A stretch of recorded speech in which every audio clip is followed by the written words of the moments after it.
Hello, traders. FX Pip Collector here. Today is Monday, May 12th, and this is my analysis for gold.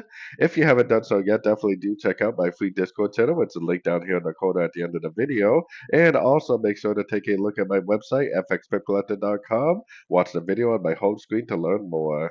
So anyways, gold is pushing down really hard, and if you've been watching my videos for a while now, then you probably in some really nice profits on gold because I've been saying all last week that this move down is probably just going to keep going down because it's likely a wave C.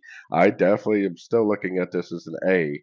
I still think this is a expanded ABC of B, like an expanded flat. And we are now in a downtrend for a wave C, which I think will go to possibly the 61 to the 78%. But it also could possibly just go all the way down to the low way here. It could definitely end up taking out that low right there. So we're looking for shorts on sort of time frames, and if it just keeps on going and takes out this low, then that really shouldn't create any issues if you're looking for shorts on sort of time frames. So going down to the 1 hour time frame, like I said, if you've been following along with my videos, last week I said this move up is very likely a correction. I also said this was very likely a correction.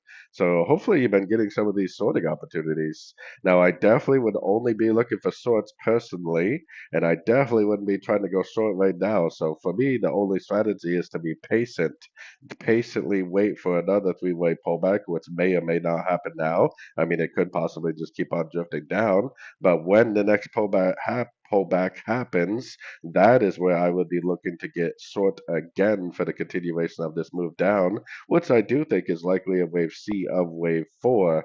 But we possibly have a lot of downside potential. You know, it could go down to the $3,000 an ounce area.